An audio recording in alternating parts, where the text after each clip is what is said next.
Nós gostamos só da bênção, mas de verdade Deus rejeita quando alguém é improdutivo, tendo toda a capacidade de fazer algo e não faz.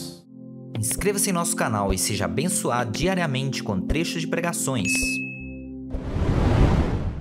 Eu quero falar nesta noite com o tema Vença a improdutividade.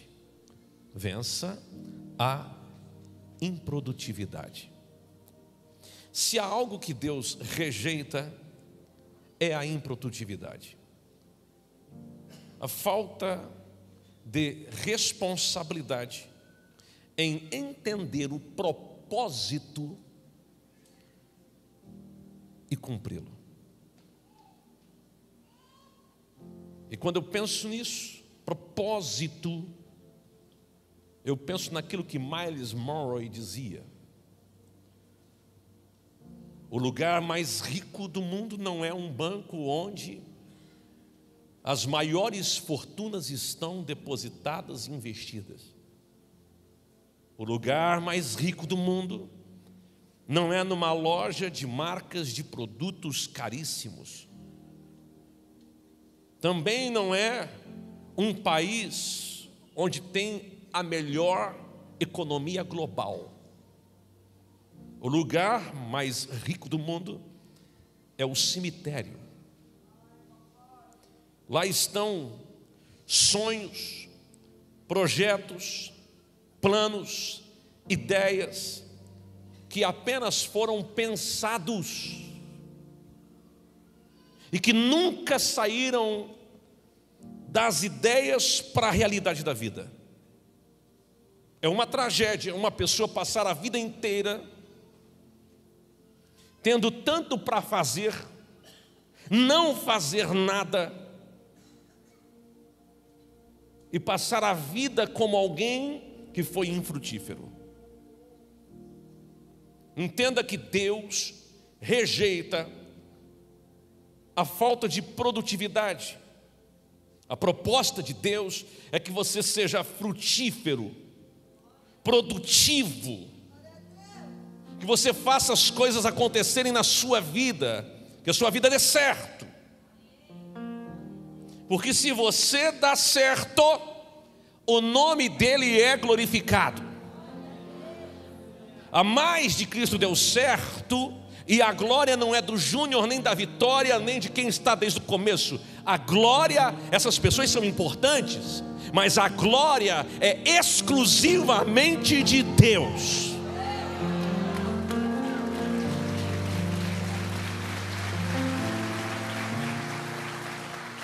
O evangelho mais antigo escrito do Novo Testamento é o evangelho segundo escreveu Marcos. Marcos apresenta Jesus como o filho do homem aos romanos, fala da natureza de Jesus. Marcos escreve este evangelho mais ou menos entre 64 e 65 depois de Cristo, lá em Roma. Este é um evangelho que você encontra uma história relatada mais curta, são apenas 16 capítulos. Uma história da vida terrena de Jesus. Ele vai falar sobre o ministério, a morte de Jesus e também a sua ressurreição. Eu digo que é um evangelho completo para responder de forma direta quem o nosso Cristo foi. Agora, no evangelho de Marcos nós vamos encontrar este episódio quando Jesus amaldiçoa uma figueira. E a pergunta é: por que Jesus a amaldiçoa? Nós precisamos aprender com este episódio algumas lições e aplicá-las diretamente na nossa vida. Ora, eram os últimos momentos de Jesus nesta terra. Era a última temporada.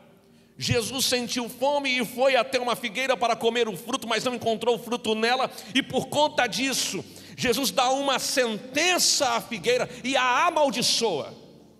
Nós não gostamos desse tipo de conversa. Nós gostamos só da bênção.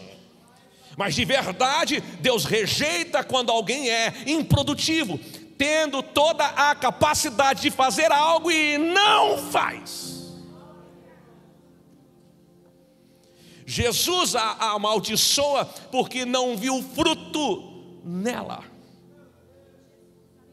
Se tem uma coisa que Deus odeia, é uma vida improdutiva, infrutífera, estéril. Deus odeia isso, porque Deus quer que você seja frutífero. Deus quer que você aconteça. Deus quer que você triunfe. Deus quer que você vença. Deus quer que você esteja por cima. Deus quer que você alce voos mais altos.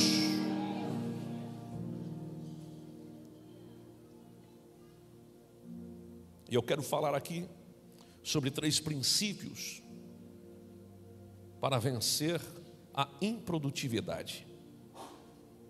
E o primeiro princípio é: não viva de aparência. Olhe para alguém que está do seu lado e diga: não viva de aparência. Eita Deus. Olha o versículo 13, a parte A. E vendo de longe uma figueira com folhas, foi ver se nela porventura acharia alguma coisa. O Senhor vê a figueira, se dirige a ela para ver se acha fruto. Ele estava com fome e ele não encontra frutos, só tinha folhas, muitas folhas. Tinha folha à vontade, mas folha não alimentava. O que alimentava era fruto, não tinha figo. Escute, Deus não quer folhas, Deus quer frutos. É isso que Deus quer. Deus quer mais do que a aparência. Deus quer os frutos.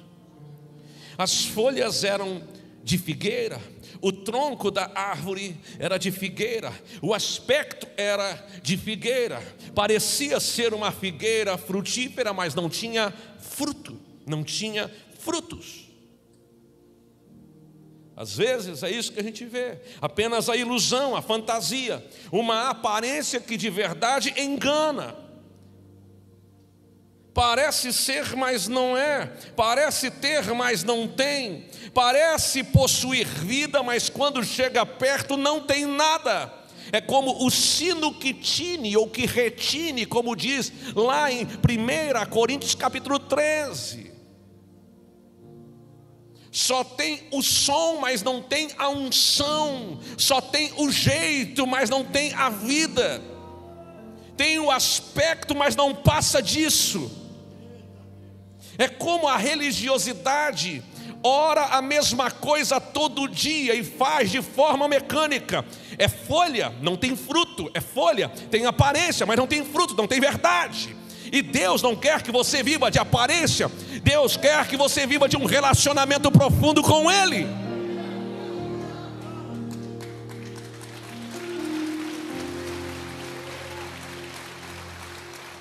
Você é uma figueira, e Deus está procurando frutos em você. É isso.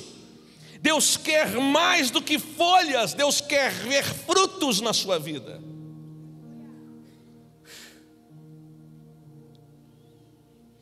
Não pense que Deus vai se impressionar com a aparência das coisas. Deus não se impressiona nem mesmo com a performance. Uau! Deus não se impressiona com isso. Isso não move Deus.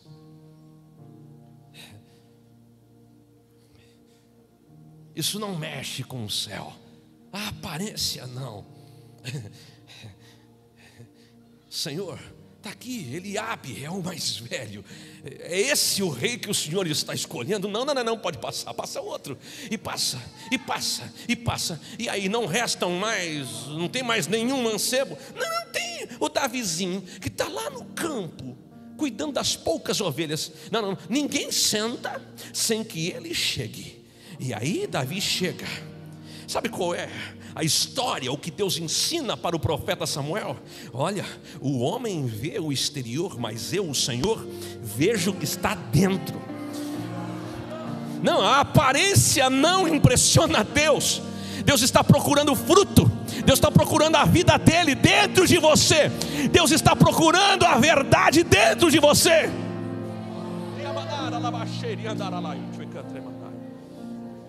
Existem muitas pessoas fingindo ser o que não são.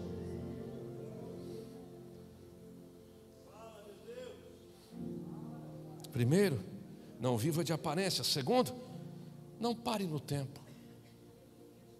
Não pare no tempo. Não pare no tempo.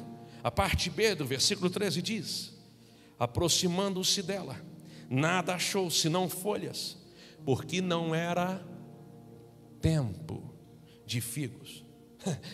Aí quando a gente olha, não era tempo de figos, essa é uma ótima desculpa. O tempo tem se tornado a desculpa de muitas pessoas para serem improdutivos. Ou é porque não tem tempo, ou é porque ainda não chegou o tempo, pastor. Ou é porque o tempo não ajuda, e a pessoa vai empurrando com a barriga, dia após dia, levando a vida de qualquer jeito, e não aplica o que precisa aplicar, não faz o que precisa fazer, sempre dando uma desculpa, dizendo que é o tempo. Um dia eu vou ser crente de verdade, um dia eu vou servir a Deus de verdade, um dia eu vou me envolver com a obra de Deus, um dia eu vou fazer tal coisa. O tempo pode ser o maior vilão, ou a razão para você viver coisas maiores de Deus na sua vida. O tempo. Deus não nos criou fora do tempo, Deus nos criou o tempo. Agora Deus não nos criou no tempo para sermos escravos do tempo, porque o tempo não é senhor de você, o tempo é seu servo. Para quem vive apenas na esfera da terra, o tempo pode ser a maior tragédia de sua vida. Mas para quem é cidadão do céu, para quem é cidadão do céu, para quem tem a mentalidade do céu, para quem tem relacionamento com Deus, para quem tem promessa de Deus, para quem vive com os olhos no céu, para quem a referência é céu, o tempo não se torna um problema, o tempo se torna uma bênção. O que é o tempo, pastor? Eu escrevi aqui: o tempo é uma maneira pela qual se mede a duração ou separação de eventos, estações e temporadas. Essa é a minha cabeça em relação ao tempo. É isso. O tempo vai permitir que você organize os fatos de ordem em ordem sequencial. Você vai organizar o passado, aquilo que já aconteceu. Você vai organizar o presente, aquilo que está acontecendo no momento. E você vai organizar o futuro, aquilo que você deseja e acredita que vai acontecer amanhã. O que você tem pela frente. O tempo dos homens é o tempo cronológico, o cronos. Mas existe o tempo de Deus, e na dimensão do tempo de Deus é o kairos. O kairos jamais se submete ao cronos, mas é o cronos que se submete ao kairos, porque o governo não é da terra para o céu, o governo é do céu para a terra, e glória a Deus por isso, porque muito embora às vezes o tempo é difícil, Deus não deixa de ser Deus e tem o controle de todas as coisas. Então escute, cuidado para não se perder no tempo e não dar desculpa. Não reclame do tempo perdido. Use o tempo para crescer espiritualmente, para buscar mais a Deus, para orar mais, para meditar na palavra. Enquanto Deus não está fazendo o que você está esperando, dobra o joelho, irmão. Jejua. Busca a presença do Espírito Santo. Passe tempo em oração, vai. Ai, pastor, a minha carne não aguenta. É claro que não. Se você for assistir Netflix, o tempo vai ser uma beleza para você. Vai orar, parece que o tempo te castiga. Mas se você quer o céu, se você quer a glória, se você quer um avivamento, se você quer poder de Deus sobre a sua vida, então, meu irmão, não seja escravo do tempo. Sujeite o tempo a essas atitudes de buscar a presença de Deus. E por que eu falo? Não pare no tempo. Porque existem figueiras que já deram frutos e não dão mais. Minha fase de dar frutos na obra do Senhor acabou. Eu me lembro de 1993. Estava eu numa congregação quando o fogo desceu. Mas isso é 1993 agora. Eu estou vendo os jovens, tudo perdido. Irmão, não pare no tempo. Um dia Deus me usou, porque não usa mais. Um dia Deus fez, porque não faz mais. Pastor, nós cantávamos até o hino 15, ó quão cego eu andei, e a glória descia, porque você tinha paixão quando cantava. Hoje quando canta, ó quão cego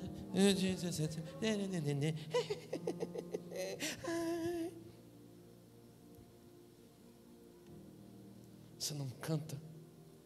Você lia um salmo e a lágrima descia, mas você parou no tempo.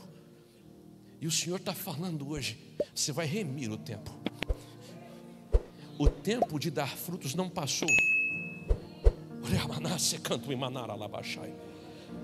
Para quem está no Cronos, tem que esperar uma nova estação surgir para ver se dá algum fruto. Mas para quem está no Kairos, o tempo de dar fruto é todo dia, é toda hora.